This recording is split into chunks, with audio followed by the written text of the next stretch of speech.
جبھی تو مدینے میں مزہ آئے گا. اور اگر یہ عقیدہ کہ مدینے میں کچھ بھی نہیں، پھر کائے کا مدینہ، پھر کیا ضرورت مدینے میں؟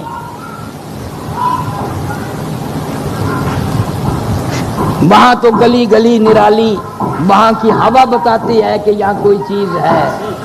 ہاں، مدینے کی ہوا بتائے گی کہ یہ کہاں سے ہوا آ رہی ہے، کیوں آ رہی ہے، اس میں خوشبو کی ملاوٹ کس نے کر دی، کہاں سے یہ ہوا آ رہی ہے، اتنے تیز خوشبو اس ہوا میں کہاں سے آ گئی. صحابہ کہتے ہیں کہ حضور صلی اللہ علیہ وسلم کو جب ہم تلاش کرنے کے لیے گھر سے نکلتے تو پوچھتے نہیں پھرتے تھے بھئی کسی نے نبی صلی اللہ علیہ وسلم دیکھے ہوں، کدھر کو گئے ہیں. صحابہ کہتے ہیں ہم یوں پوچھتے نہیں پھرتے تھے، اور کہ ہم تو ہوا کو سونگھتے تھے.